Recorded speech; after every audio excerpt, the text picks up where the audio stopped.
Cities are like siblings in a large polygamous family. Each one has a unique personality and is headed in a distinct direction, but they all have somewhat shared origins. Sometimes I think post-colonial cities are like the children of the two least favorite wives, who are constantly being asked, why can't you be more like your sister? The why of cities is largely the same, no matter where they are. An advantageous location that makes trade and administration possible, the potential for scalable opportunities for the skilled and unskilled alike, a popular willingness to be in constant flux, and of course, resilience. The how of cities, however, is a whole other story. How are they run? How do they grow? How do they decide who belongs and who doesn't? Lagos is my home.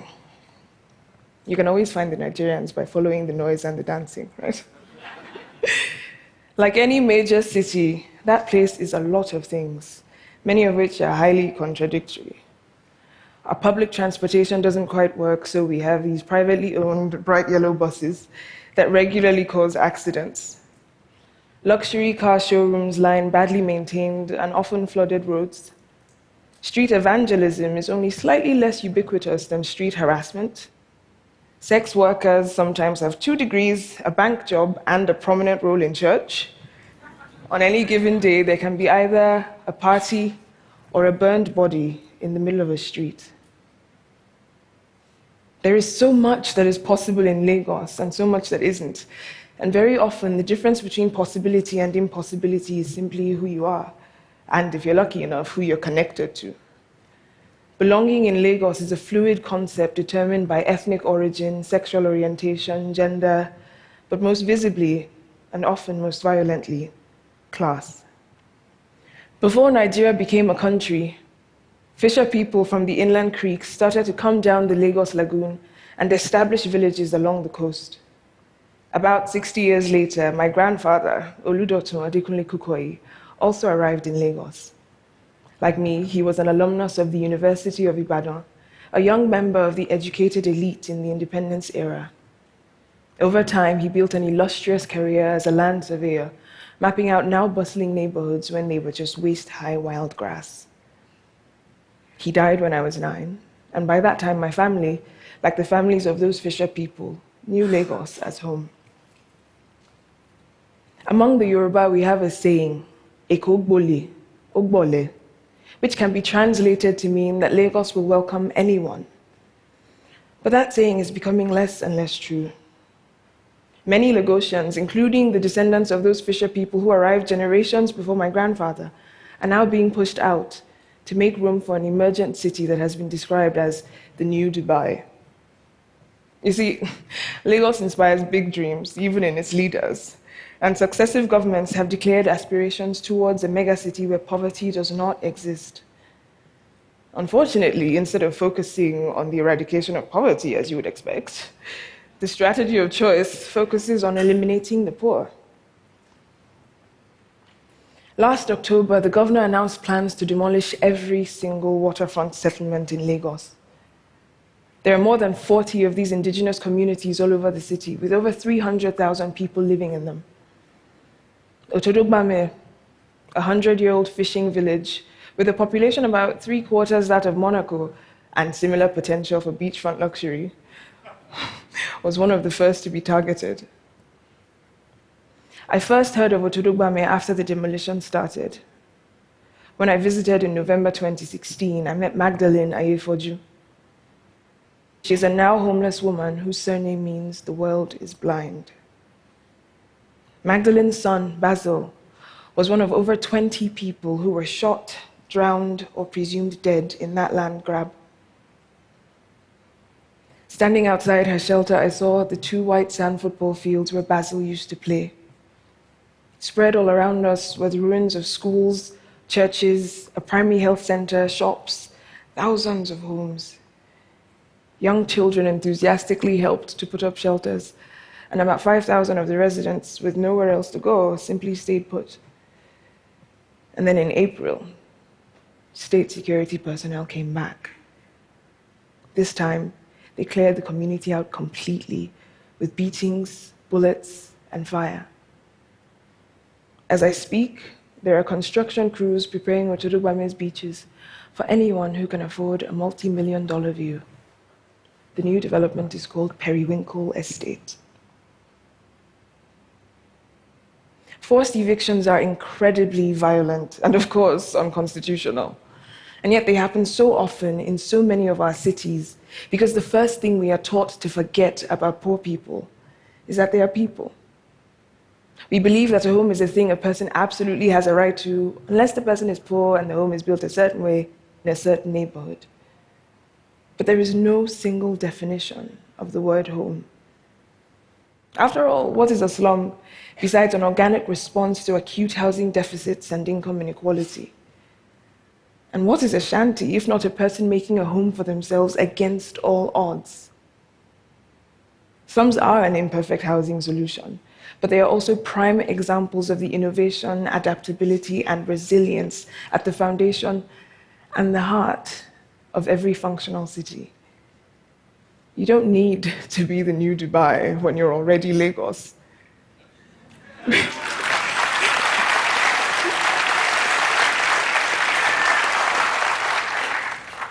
We have our own identity, our own rhythm. And as anyone who knows Lagos can tell you, poor Lagosians are very often the source of the city's character. Without its poor, Lagos would not be known for its music or its endless energy or even the fact that you can buy an ice-cold drink or a puppy through your car window.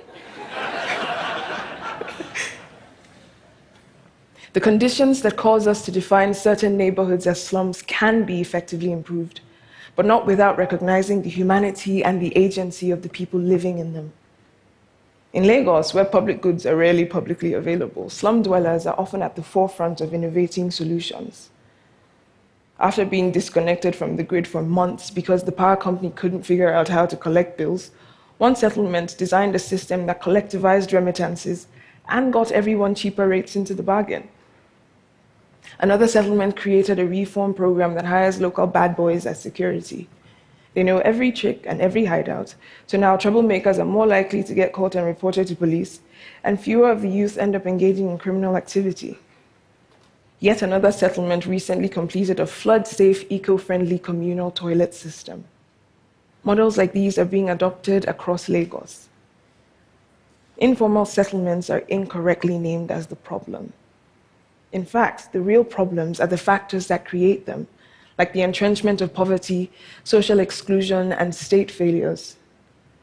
When our governments frame slums as threats in order to justify violent land grabs or forced evictions, they're counting on those of us who live in formal housing to tacitly and ignorantly agree with them. Rather, we must remind them that governments exist to serve not only those who build and live in luxury homes, but also those who clean and guard them. Our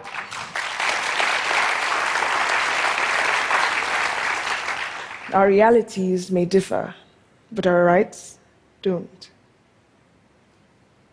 The Lagos state government, like far too many on our continent, pays lip service to ideas of inclusion, while acting as though progress can only be achieved by the erasure, exploitation, and even elimination of groups it considers expendable.